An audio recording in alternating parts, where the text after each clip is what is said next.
We did a lot of research before we built this coop because we wanted to focus on predator control. Now, we took a lot of bits and pieces from the internet and the YouTube, ultimately coming up with this design. And in this video, we're going to show you how we built this rabbit hutch without any plans. We were given this A2VIN rabbit hutch right before we retrieved our rabbits that we were given from a bartering system.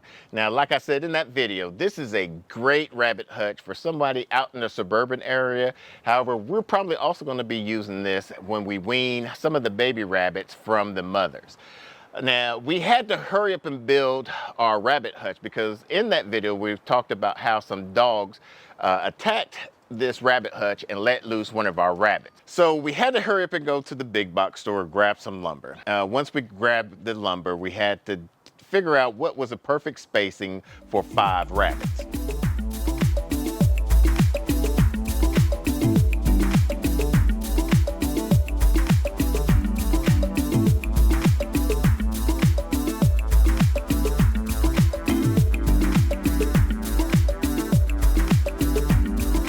So I had to figure out a platform size large enough for 5 rabbits, making sure each rabbit had 24 inches wide by 30 inches deep by 30 inches in height.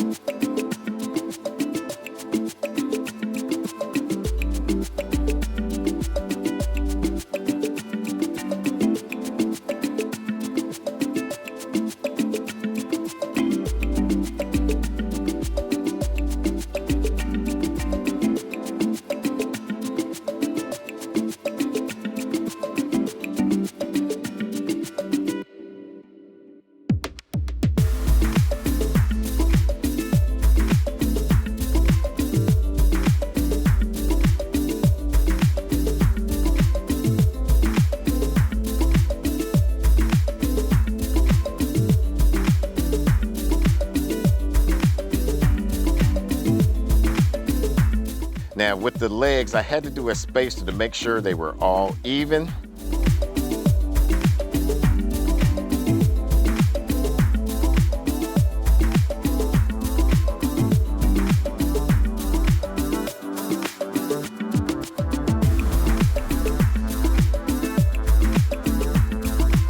Now that the base and the roof have been laid out and made, it was time to attach the legs.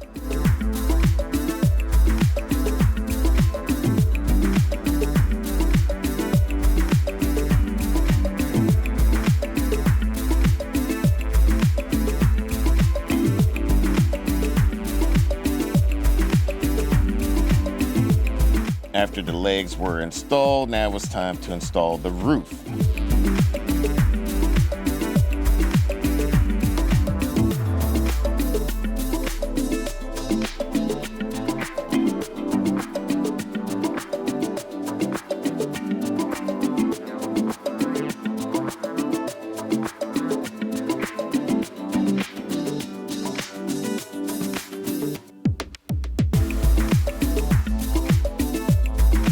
After everything was put together, I standed up the structure upright.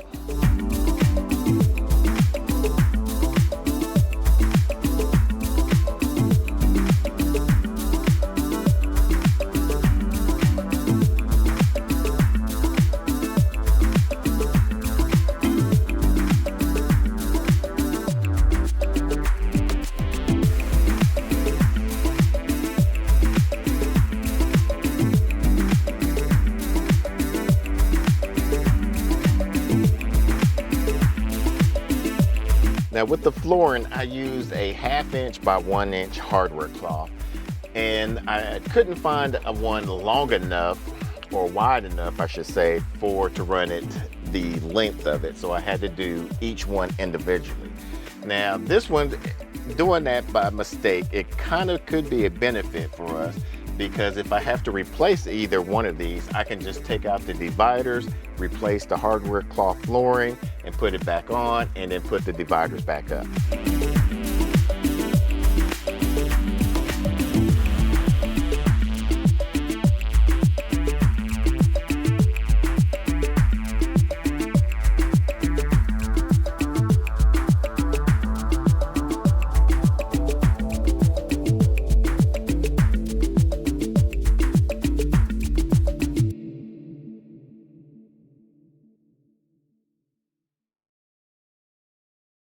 So now we move on to day 2. I noticed I had the roof laid out all reverse from the floor, so I had to remove and replace the roof through the correct way.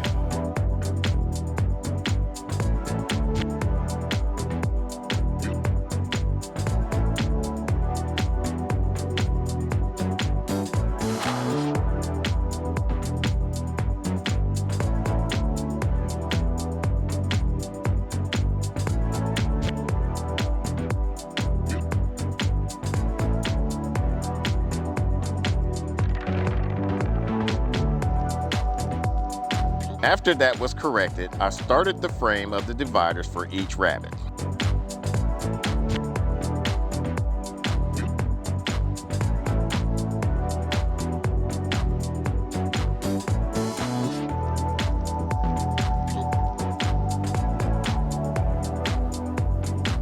With the ends and dividers completed, it was time to skin them, and once again I did it with some 1/2-inch hardware cloth, and then I installed the dividers into place.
Now that we got the dividers up, it was time to start framing out for the doors.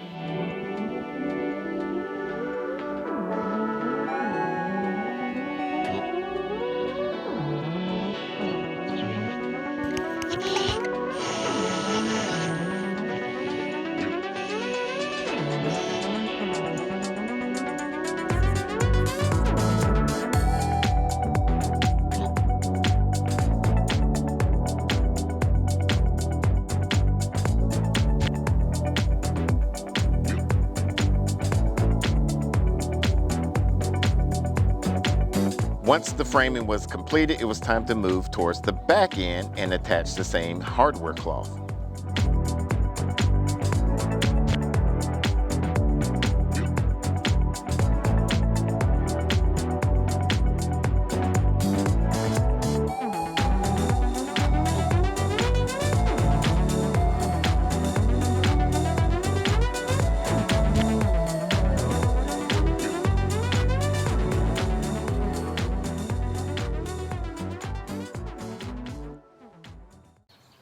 So here's day 3. I had my son, Junior, with me to finish out this build.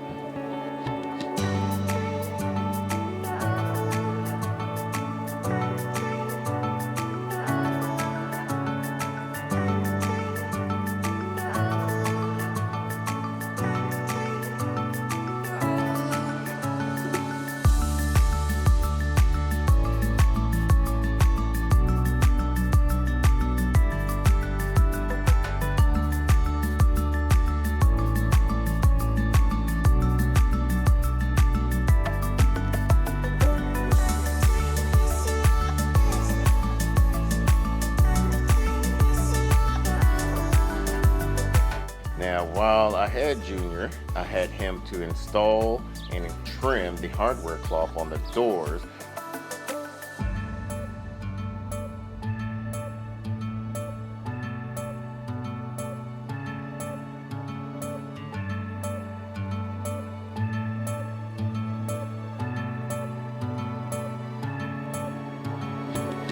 And of course, Mrs. Nakid Gardener had to try this out and put Peter Rabbit inside one of the bays.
We had pretty much everything done.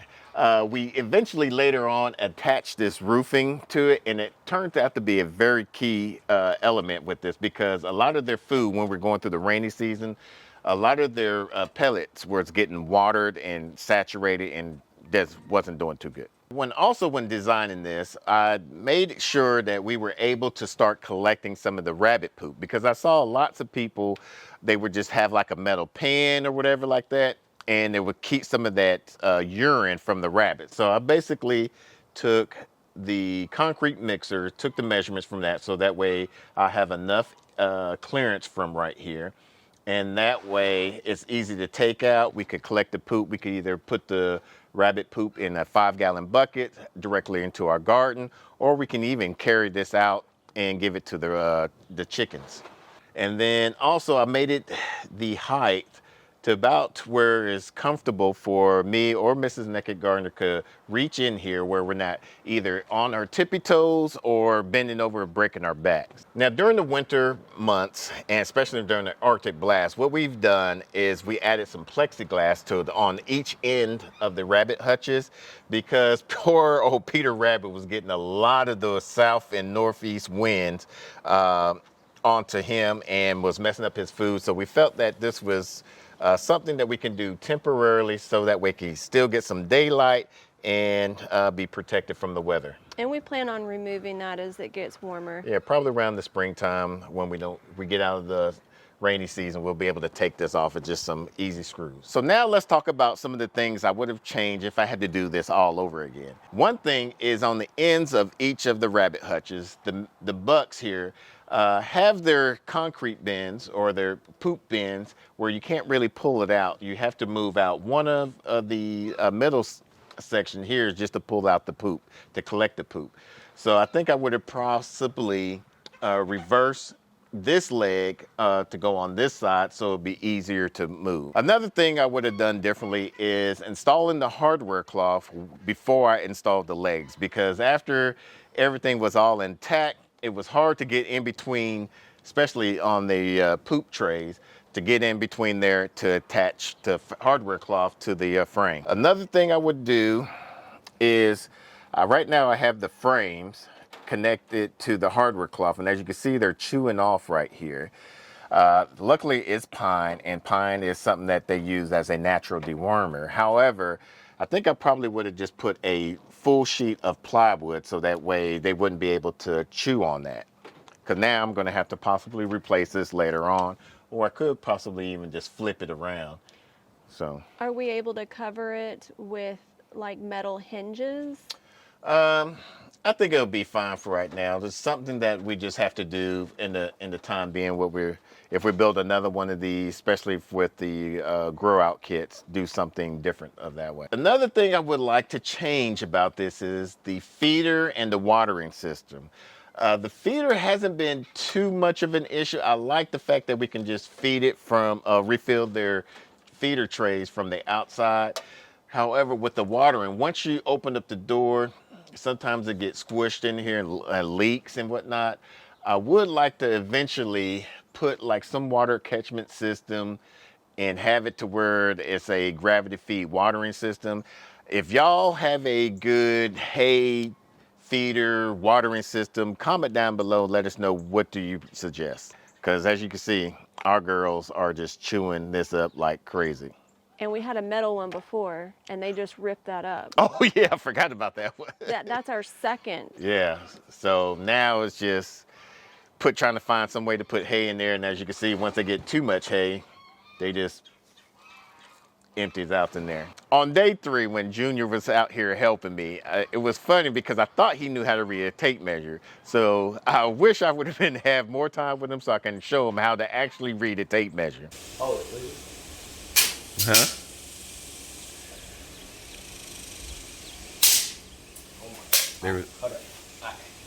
There's an easier way to do that. I probably could have just. That's lazy. We don't like the lazy one. Oh, okay. So I need 10 feet. 10 feet? And we go around that to like 10 feet and 2 inches. Okay. So, what we finna do? Huh? What about, you got to measure front to back? Yeah, that's what I was finna do. That's what I was finna tell y'all. Man, right here, we need like. Right here. Like 39 inches right here, y'all. Y'all see that? No. Make sure y'all. So you got to measure, look, you got to measure from here to about right there. That's what I was also finna tell. Oh, okay. Because I was just like, circumference. 3 feet. You see what I mean? So we're gonna need 3 feet. How much is this one? 10, oh yeah, 3 by 10. Now this is something that I was kind of timid about, but we did some hardware cloth on here for the simple fact I didn't want to have it open because I didn't want any predators like snakes, raccoons, or whatever trying to get up inside of here. So I'm glad that I did put that on there. And I've been able to use it to like hang chew toys and stuff. That they eventually start chewing on it itself. Yeah, they do. We would normally have these like pine cones and stuff on there and just hang it up there, just trying to give them some type of entertainment. It's a boredom buster. Yeah, so that actually came out to be very useful. Now this one is probably just my preference. I'll ask Mrs. Nakid Gardener here now. I didn't really like that we use this carbonated roofing. I think I could have probably did a better job with plywood. What's your take on that? I honestly think it's fine. I would have preferred the white metal roofing. Yeah. Just to deflect heat. Yeah. Yeah, because even though we do have trees right above us and they're right out of direct sunlight, it kind of still gives them some type of daylight, so they're not feeling all gloomy and whatnot. The last thing I feel I wish we could have done differently is probably have a larger overhang. And for the record, I did ask for that.